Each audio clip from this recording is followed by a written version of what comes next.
we are driving around here in the Gen 3 Raptor, and obviously I talked about the acceleration and the power and the fact that this doesn't have any improvements over a Gen 2, and especially since mine has 37s, it's actually slower than a Gen 2. Hey everyone, it's Ben Hardy here, and in today's video we have to talk about the 5 things that I hate about the 2021 Gen 3 Ford Raptor, and this is coming from an owner's experience. And so with all that being said, let's just get right into the points. So the first thing has to pertain to the fit and finish with the truck. So we're going to start off at the good old tow hook area. So when this truck first came in from the factory, something to mention is not everything was like perfectly folded in here, and so we kind of had to like fold it in and all that kind of stuff. So that was like the first little fit and finish issue. And obviously there's been a lot of things like this post-COVID with manufacturing due to labor shortages and all that. But you know what? Still got to mention it's still an annoying thing.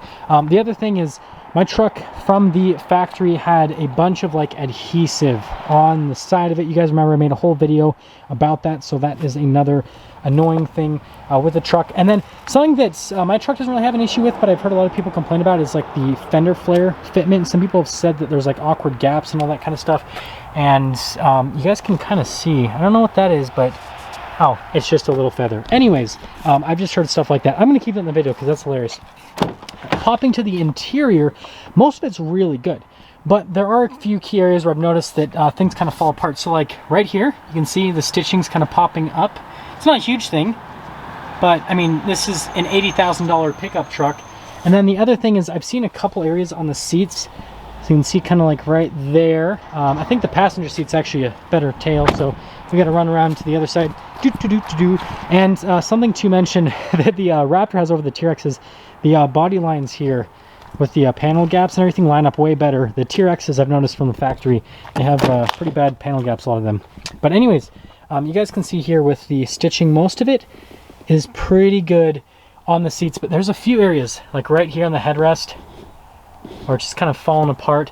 So again, it's nothing major. Like this isn't something that would make me not want to buy a vehicle, but again, this truck was over $80,000 is the sticker price on it, and so you know, I'd expect a little bit higher quality stuff. But I guess I will mention positive is the paint on this is actually really solid, which I did not have on my T-Rex. My T-Rex had quite a few little paint things on it. So yeah, anyways, that's the first point, is the fit and finish with certain things on the truck. Now the number 2 thing has to do with the remote start system. So just like a lot of modern vehicles, the Raptor comes with a remote start, and this isn't just a Raptor only issue. This is just like an F-150 issue, and my Gen 2 Raptor did the same thing. So to remote start the truck, you gotta lock it and then you just press this button twice. Works, right? And then if you want to shut it off, just press it again. Now, a majority of the time it works, but like 25% to 30% of the time it doesn't work. So like you'll lock it and you'll try to do the remote start and it won't do it. Of course, like in this video, it's going to do it every single time, but there's so many times where I'll like press it and it won't do anything. And then I'll unlock the truck and then lock it again and then press it again, and it still won't do the remote start. It doesn't seem like it's a great system that works all the time. But again, I mean, like I said, it's okay, but it's still something that is really annoying. And if you own a new F-150 or even like something that's like 2017 or newer, you probably have encountered a similar issue with this, and let us know in the comment section below, because I don't think it's just a Raptor thing. It's just kind of like an F-150 thing in general. Now the number 3 thing has to do with the sound system, and I'm also going to kind of throw in general electronics with the truck. So of course we have to pop in, and this has a sound system from Bang & Olufsen, and it has speakers in the headrest. And so you're like, you know what, this sound system is going to be bumping. You're going to be going down the road, jamming out to music, and it's going to be great. And it's pretty good, but it's not as good as what I thought it would be originally. So again, I've got a Ram T-Rex as well. That one has a Harman Kardon sound system. That sound system is flawless. Absolutely love it. Super nice clarity.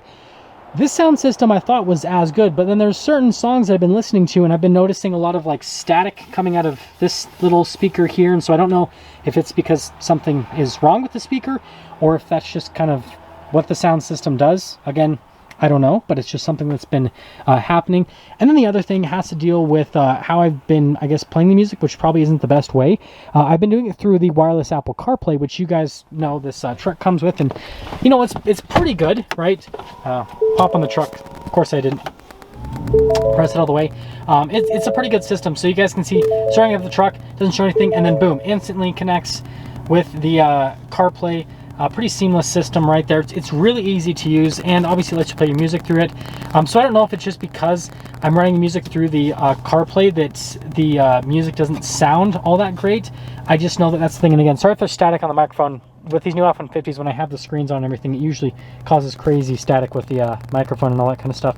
But yeah, I don't know. All I know is the sound system's annoying, and I've seen a lot of videos of like all these electronics with the new F-150s going haywire and with the Raptors and it causing a bunch of glitches.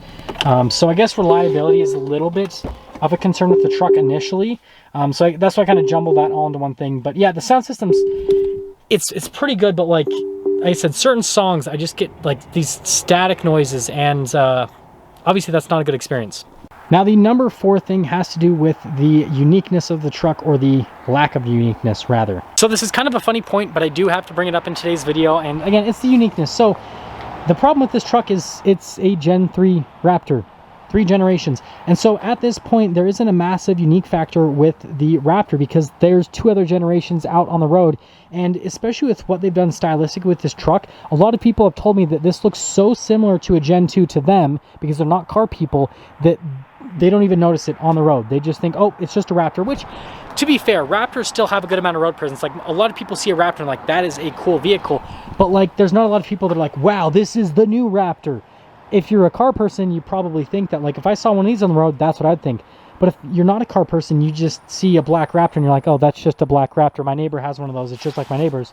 I mean, obviously, there's huge differences with, you know, the headlights and the marker lights. And you guys can see here in the rear with the taillights and all that kind of stuff. But there's a lot of similarities with these trucks, the overall shape and everything. And it just looks close enough to the Gen 2 that a lot of people haven't been able to differentiate them. So again, that's kind of the thing is, you know, especially with how much this truck costs, $70,000, $80,000, you want it to feel unique on the road, and it doesn't have that uniqueness that it used to. Now the 5th and final thing has to do with the performance and with the acceleration. So we got to do this whole thing like I did in the other video, popping the hood, going over the power outputs, all that fun jazz. And I would not be able to do this with a Gen 2 opening up the hood with one arm. It's pretty difficult with those because they're heavy. This is heavy, but it's not nearly as heavy. Anyways, we have a twin turbo, 3.5 liter V6, goes through a 10-speed automatic transmission, puts out 450 horsepower, 510 pound-feet of torque. And the problem is that's the same exact transmission, engine, performance, everything that the Gen 2 had. So they didn't improve the power performance with this. Now I know a lot of people are going to comment that yes, there is going to be a Raptor R coming soon, but guess what? That is not released yet. This is all you can buy for a Raptor, and they did not improve anything whatsoever. And so with all that being said, we got to take it out so we can kind of talk about the performance and actually, well, show the performance. So we are driving around here in the Gen 3 Raptor, and obviously I talked about the acceleration and the power and the fact that this doesn't have any improvements over a Gen 2, and especially since mine has 37s, it's actually slower than a Gen 2. It sounds amazing, right? That new trombone exhaust is fantastic, and the downshifts are super smooth. Something I've noticed with the 10-speed is it feels like this is tuned a little bit better than what you have in the Gen 2. The Gen 2 was a little bit more violent, not as smooth. It seems like this is smoother, especially I've noticed that going into first gear, if you're still moving a little bit, it's actually okay with it.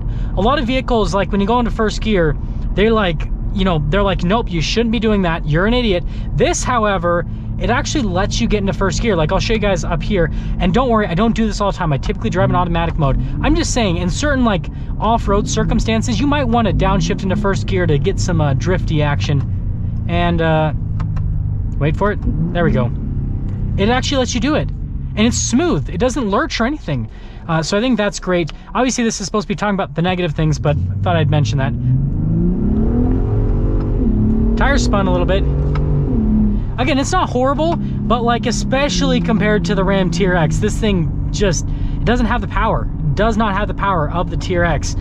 And I guess I will mention the benefit of that is this gets a lot better fuel economy because it's got a little V6.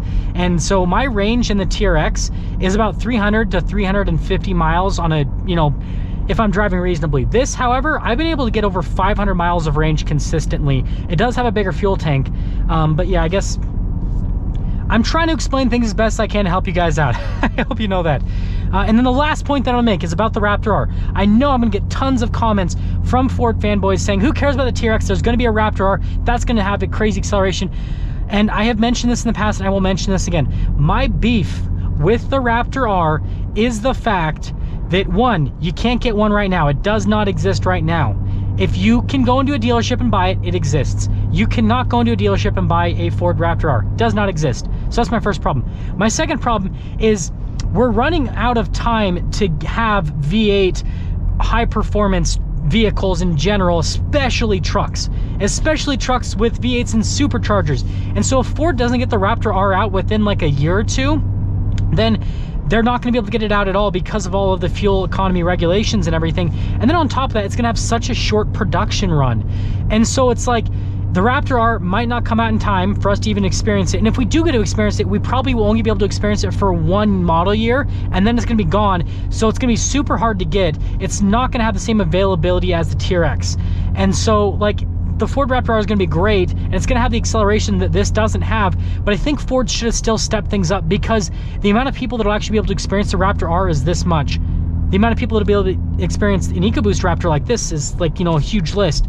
So I really think they should have done something. This engine's so tunable. I know Ford could have reliably tuned it up to like at least 500 horsepower, something, okay?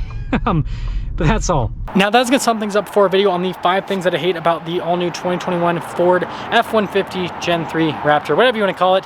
That's gonna sum things up. I'll see you guys.